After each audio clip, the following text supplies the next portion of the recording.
It's been a bit since we last got to talk to Ryan Tedder of One Republic. Here he is on the phone with us now. What's happening, brother? Hey, how you doing, man? I'm doing well, and yourself, dude? Doing good, man. Doing good. Just about to head off to Italy to start a tour. Oh, goodness gracious, dude. I was going to get into that, but let's dive in head first, man.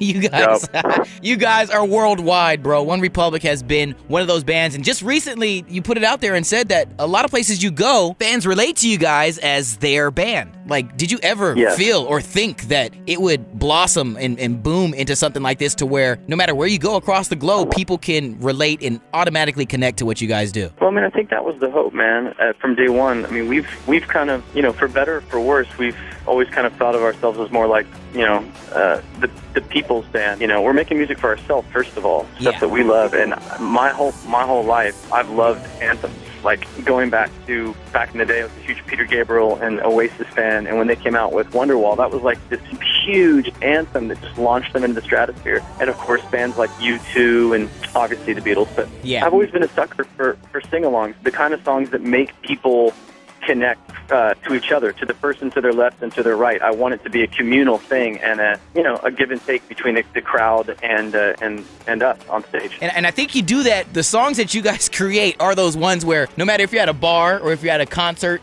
you automatically stop what you're doing and you become friends with whoever it is that's next to you, because you all know and everybody can feel that vibe. All the right roads and all the right... Yeah. Like, automatically you feel like, damn it, I gotta sing to these words right now. Yeah, we're gonna get inside your head one way or another. And with Native already topping the chart, #1 in Thailand, dude. You guys get to be #1 in all these different parts across the globe. How nuts is this, dog? That's gonna be the new headline. That band. There's a band called Big in Japan, because there's always those artists that are big in Japan. But what's funny is the album came out and it hit #1 in a bunch of different places around the world. But the most unexpected, we knew that we had a ton of fans in like Europe and America and South Africa. Then out of nowhere, it was like the label called me. They said, "Dude, do you know that you're #1 in all of Southeast Asia?" We were like, "What?" God. They're like, "Yeah, dude." Like Singapore, Taiwan, Thailand, Malaysia. Dude, Kuala Lumpur, bro. When you guys get to go to places like that, do you get to go to those big, tall, giant buildings because you guys are like #1 there? You're like, dude, damn it, we're #1. We should be able to go to all of your monuments. Well, we actually, it's funny you mentioned Kuala Lumpur.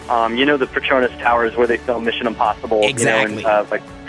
So we were booked to play the F1 series. Their big rally that they do, The big rally. We're going to do the grand finale at the base of the Petronas Towers last week, and we were booked. We had to cancel because we had a TV show in Vienna, which is it's a German-based TV show, but it's called Wetten, das. It'd be like if you combined the finale of American Idol, The Voice, and all those shows into one show. That's kind of how big it is in Europe, and so we ended up doing that last week instead. Can I rewind back time to when, maybe let's say 17-year-old Ryan was putting pen to pad, maybe writing some poems, and you guys were thinking, let's get together, we're chilling here in Denver. Pretty soon, one of these days, we are gonna perform live, or we're gonna have to turn down the opportunity to perform in Malaysia because we're gonna be live on the world's greatest TV show. Would you ever imagine that it was gonna get to this?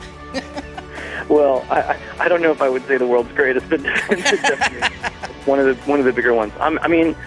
That was the goal, to be honest. I remember sitting in a basement, my aunt and uncle's basement in Colorado Springs, when I was 17 with Zach, who's actually my guitar player. Yep. And we would sit there and we would watch concert VHS tapes of touring, live DVDs essentially of bands that we loved. And we would sit there and just freak out. We'd be like, dude, that would be the best job in the world. And lo and behold, you guys get to live it. And the cool thing is that your music has connected, like we already said before. You've had the opportunity to write for so many different artists and to put your stamp on the world musically on so many different types of genres. And where I'm going with this is that I understand that the delay for Native had a little something to do with this group, I don't know, called Swedish House Mafia or something.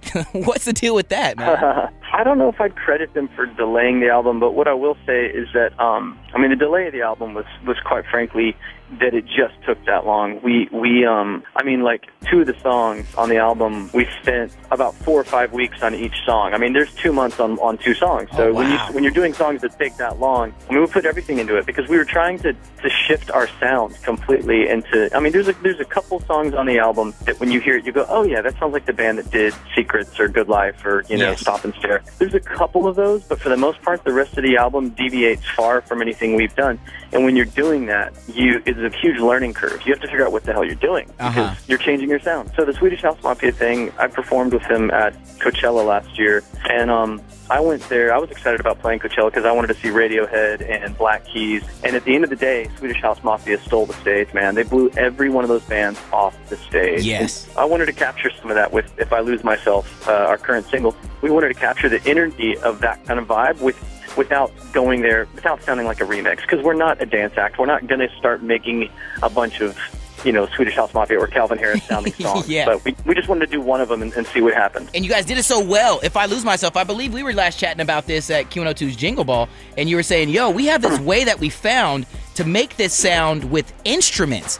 When the 5 of you guys get together and you think about taking the sound in that direction, is it a tough decision to make? Is it a democracy where you guys are raising hands and 3 people are saying yes and the other 2? Like, how do you guys come to that consensus to take this step, this leap of faith into a new direction? Well, historically, it's been a democracy. On this album, though, I really genuinely, I had a very, personally, myself had a very distinct vision, and Brent, who's my main co-writer in the band, Brent Kutzel, we had a distinct vision. And I frankly, I sat the guys down and I said, okay, we've gotten this far, with me writing a lot of these songs and doing what I do. How much do you trust me? Do you trust me enough to just kind of steer the ship and chase something new? Yeah. And they said, yeah, we do. We 100%. So really, this album did come down to months of me and Brent by ourselves, just kind of toiling away in the studio to try and come up with something new. I mean, it wouldn't sound realistic if all of a sudden we sounded like, I'm trying to think, Neon Trees, or we sounded like, all of a sudden we're like carbon copy of Mumford & Sons or carbon copy of anybody else. The hardest thing about writing music that like connects with people or inspires people in 2013 is that you're now looking back at 200 years, or let's say 100 years of recorded music. Everything has been done. I mean, everything. Everything. Yeah. Literally. I mean, absolutely everything. I remember one time, Timberlake actually is the person that told me this like 3 or 4 years ago. I've known him for years. When we were finishing our last album, when we were doing Waking Up, he said, dude, listen, man, just whatever you do, don't kill yourself trying to reinvent the wheel, because everything, every song, every lyric has been said or written, every melody has been sung. The best thing you can do is find your version of it that connects with the most people. Like, don't try and reinvent the wheel. So we just tried to reinvent ourselves. I get bored, man. And when a lot of the bands, the biggest bands in history, man, are constantly evolving, and they're not just, I had a hit with, let's say, Good Life or whatever. We had a hit with Good Life. So let's copy that. Let's just do 2 or 3 more songs that sound kind of like that. Nah, dude. The hardest thing is when you're on top is to challenge yourself and to continue to, allow yourself to grow. And the bands and the people and whether it be in sports or anything else, those who succeed are the ones that constantly put that challenge in front of themselves and try to, try to accomplish that goal. And you guys certainly have done it, dude. You guys have done it. Well, thank you, man. No, seriously. I mean, at the end of the day, it's about, connecting with people. And the thing that I think is my favorite thing about this band is that in one way or another, even for people who don't own our album or aren't like card-carrying OneRepublic fans, our songs have become soundtracks to people's lives, like to people getting married, to first dates, to the birth of their child, to funerals, to graduations, to kind of everything. And that to me is the ultimate. That's the ultimate. It's like if you connect with someone when they're in college at like 21, 22, 18, whatever, like if you connect with them in a significant way, that stays with them the rest of their life. That becomes the soundtrack to that part of their life. No joke, dude. And as you said, you got a lot of fans who just love the fact that I got to go onto Twitter and brag that I get to talk to Ryan Tedder made me so much cooler. So this is from area code 614. Alexis, she actually texted in this question for us. Has there ever been a no that somebody may have told you that stuck in your mind and has kind of been that thing that fueled the fire for you? There was a time that we showcased as a band, and 614, that's Columbus, Ohio, isn't that? Yeah, I think that's what that. Yep. And even to this day, man, it's like, you know, this is the best reviewed album we've ever had. Just even critics who used to hate us now, you know, have turned to love this album. But there will still be people that take cheap shots at me, and they're like, oh, you should just stick to songwriting, or you should do this or that. And to me, I'm like, that's easy for you to say. You haven't written a thing in your entire life. You're sitting in a room on your laptop, you know, probably looking at inappropriate stuff. And that kind of stuff just fuels me. I think it's hilarious. But the one time that comes to mind is when we were showcasing for record labels back in like 2004, I think it was. One label head, we performed, and he told our manager at the time, they don't have any hits, apologize, stop and stare, I don't think those are hits, and that guy's definitely not lead singer material. And gosh. I forget what label. I think it might have been Capitol Records at the time, but I was just like, oh, really? Okay, cool. And then what's funny is 2 years later, that guy was fired, and we had the #1 song. From @Brad, and I think there's like 4 A's in this Brad's name here on Twitter. He wants to know, this is a random one too. I like the fact that I picked this question out because it speaks to who you are. If you owned a restaurant, he asks, what kind of restaurant would it be? Okay, if I owned a restaurant, my favorite, and I actually do co-own a couple restaurants, but my favorite, like if I was to open my own restaurant, yes, like where it was just like me, it would be without question like a tapas style restaurant, because I'm a total foodie, and whenever we go to dinner anywhere, I will order like 5 appetizers and like 5 main courses, because I just want to try like 2 bites of everything. My favorite style of eating is tapas, and so it would be like a very eclectic tapas, like probably Asian and South American infused tapas restaurant. That is my final answer. I'm guessing that menu would be 19 pages long with a bunch of awesome snacks.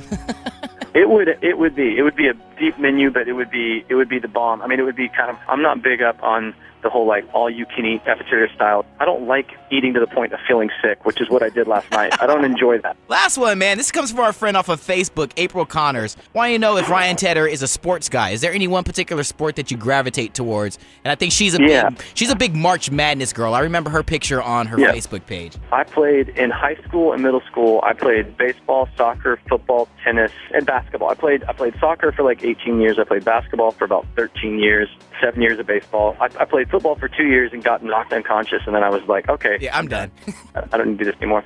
But to be honest, I think the reason that I've gotten, however far I've gotten in my own career, came from that competitive nature that I grew into doing sports. I was such a competitor, and I apply that to what I do now. My favorite sports to play, soccer and basketball, hands down, soccer and basketball. And my favorite thing to watch, though, is NFL. I love the NFL. I don't have any college that had a big football team that I can really connect with, but I watch the Denver Broncos every game, and I obsess over it. When you guys got Peyton, dude, that had to have been just like, hell yeah, bro. Oh, man, when we got Peyton, I mean, I got to be honest, though, like, I wanted them desperately to keep Tebow on under Peyton, because I thought Tebow's one of the more talented people in the NFL who has the least amount of ego in the NFL. Very true. He's so humble. I can't think of a better person to learn underneath Peyton Manning, and I'm kind of still shocked that they let him go to the Jets and basically sit on the sidelines. I mean, I think Peyton plus Tebow would have been it could have been a Joe Montana / Steve Young of moment. our era. Yeah, dude. Yeah. You know what? See, Ryan and I can sit here and chat about football all day. I just feel that I know this dude loves his sports, man. This is me. I'm sorry. Oh, yeah. I don't want to obsess over it, but we could go on for hours, bro. I'm a Chargers guy, so you and I might have a little beef. I'm from San Diego, so you guys right now though, you own the AFC West, man. I'm just gonna put it out there. Well, we need to actually show up in the playoffs, though, next season. Right on. Well, before we get you out, bro, gotta say once again, I already purchased the album Native on iTunes, man. I am a huge fan and have been since day one of you all. I mean, even I'm talking when back in the day, dude. I mean, back in the day. Apologize was my jam, bro. And I just want to say thank you guys for continuing to challenge yourselves and continuing to create those moments, those soundtrack moments for all of us that have become and who are new One Republic fans, dude. It means the world to us all. So thank you, dog. Awesome, That's man. it, man. Seriously. Thank you so much. Yeah, Thanks, the record, you guys all know, it's an amazing song. If I Lose Myself, challenging the sounds of what pop music is right now and hitting a home run with it. You guys continue to request it here with us a Saturday Night Online Live. And you have an awesome and safe flight, and tell the rest of the guys that we say namaste, dude, and you guys rock out when you get to, what is it, you said Italy? Damn, dude, I'm so jealous. Yeah, Italy. I'm so jealous. If you guys need an extra roadie, dude, you need somebody to talk sports with you on the way there, just holler at me, dude. I'll come along for the next trip. I'll hit you up, man. I'm down. You have a safe flight, man, and take care, bro. Will do. Thanks, man. You too. Later, man. Later.